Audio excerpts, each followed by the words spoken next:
I never thought a simple hobby like metal detecting could turn into something that would make my heart race like a runaway roller coaster.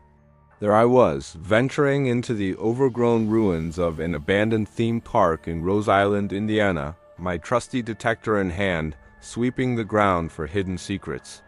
The place had been shut down decades ago, its once vibrant attractions now shrouded in vines and silence, whispering tales of forgotten joy. As I pushed through the rusted gates, a chill ran down my spine, not from fear, but from the eerie thrill of what might lie buried beneath the cracked pavement. Little did I know, the treasures waiting for me would be downright chilling, pushing me to the edge of a heart attack with their unexpected revelations. My first beep came near the old Ferris wheel, its skeletal frame looming like a giant forgotten toy. The detector screamed, and after digging through layers of dirt and decayed leaves, I unearthed the antique carnival token from the early 1900s. These tokens were used for rides and games back when the park was buzzing with families. Historically, they represent the golden age of American amusement parks, minted during a time when leisure was a burgeoning industry post-industrial revolution. Valued by collectors for their rarity, this one bore the park's original emblem, a stylized wave symbolizing the nearby Ohio River. Holding it, I felt a connection to those long-gone visitors, their laughter echoing in my mind. Deeper into the park, near the derelict bumper car arena, another signal pulled me in. I uncovered a vintage brooch, encrusted with what looked like genuine pearls and intricate filigree work. Dating back to the 1920s, such pieces were often worn by flappers attending summer outings, embodying the Jazz Age's flair for elegance amid economic boom. Its historical value lies in reflecting women's fashion evolution during Prohibition era, a time of social liberation. Cleaned up, it could fetch a handsome sum at auction, but the real treasure was imagining the story of the woman who lost it amid the chaos of spinning cars. As I wandered toward the faded midway, the detector went wild again under a collapsed game booth. Brushing away the rubble, I found a set of old brass keys, etched with serial numbers linking them to the park's operational locks. These weren't just any keys. They hailed from the 1930s, a period when amusement parks like this one were engineering marvels, using custom hardware for safety and access. Historically, they highlight the behind-the-scenes ingenuity that kept thrill-seekers safe during the Great Depression, when escapism was vital. Their patina told of years exposed to elements, making them a collector's dream for industrial artifacts. The sun dipped lower, casting long shadows over the abandoned picnic groves when my next find stopped me cold. Buried shallowly was a porcelain doll's head, its painted eyes staring up blankly. From the Victorian era but lost here in the mid-20th century.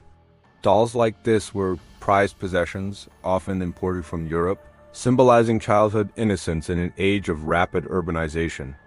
Their historical significance ties to the toy industry's growth, influencing modern playthings and even psychology studies on child development.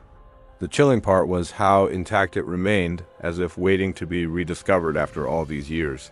Venturing near the overgrown swimming pool area, once a hub of summer splashes, the detector pinpointed something metallic and ornate. I pulled out a silver-plated locket, though not purely silver, engraved with initials and containing a faded photograph inside. From the 1940s wartime period, such lockets were sentimental keepsakes for soldiers' sweethearts, representing enduring love amid global conflict. Historically, they offer glimpses into personal stories during World War II, when parks provided brief respites from hardship. Its value? Priceless for historians and potentially lucrative for antique dealers specializing in memorabilia. My pulse quickened as I approached the ruins of the dance pavilion, a spot where big bands once played. The beep led me to a cluster of old phonograph needles, bundled in a rusted tin.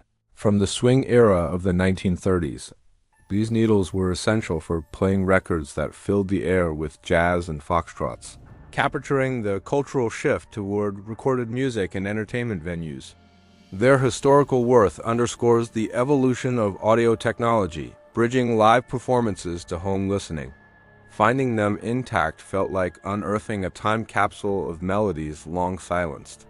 Further along, in the shadow of a toppled carousel, another signal drew me to dig frantically. Up came a collection of enameled pins, promotional badges from the park's heyday in the 1950s.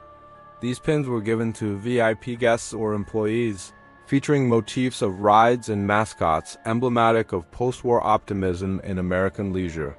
Historically, they document the boom in themed entertainment, influencing giants like Disneyland. Each one's vibrant colors, preserved against odds, added to their allure as rare ephemera with solid market value. The air grew thicker with anticipation as I scanned the former entrance plaza, and that's when the detector hit a jackpot tone that nearly made me drop it.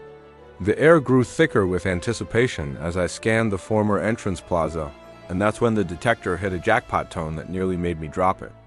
My hands shook as I started digging deeper than any previous, fine through compacted soil mixed with fragments of old ticket stubs and faded confetti. After what felt like forever, my trowel hit something solid and heavy. I brushed away the dirt to reveal an ornate, tarnished brass music box, its lid engraved with delicate floral patterns and the faint inscription, Rose Island Grand Opening, 1925. Inside, the mechanism was miraculously intact, with tiny metal pins ready to play a forgotten melody. I wound it carefully, half expecting it to crumble, but instead a soft, haunting tune began to play something slow and wistful, like a waltz from another era. This wasn't just any trinket. It was the ceremonial music box presented to the park's founder on opening day, a one-of-a-kind piece commissioned to mark the birth of what was once Indiana's premier riverside amusement destination. Historians had long believed it lost forever when the park closed in the 1940s after the devastating flood. Its survival, buried right at the entrance where thousands once passed, carried an almost impossible weight proof that time can hide treasures but never truly erase them. The value? Easily in the tens of thousands to serious collectors, but the real shock was the personal inscription inside the lid, a handwritten note from the founder himself, expressing hopes for endless summers of joy that never quite came. My heart pounded so hard I had to sit down on a cracked concrete bench, the music box still chiming faintly in my lap. That tiny, perfect mechanism had waited decades in silence, only to sing again because I decided to walk these forgotten paths with a metal detector. It felt like the park itself had chosen to share its final secret. Thanks so much for sticking with me through this wild adventure, folks. I still can't quite believe what I uncovered out there. Drop a comment below and let me know which find was your favorite. The carnival token, the brooch, the doll's head, the locket, or maybe this incredible music box that almost stopped my heart. I read every single one. If you enjoyed this story and want more real treasure hunts from abandoned spots just like this, make sure to join the channel, hit that subscribe button, turn on the notification bell so you never miss an upload, and give this video a thumbs up. It really helps me keep bringing these chills and discoveries straight to you. Until the next hunt, stay curious out there.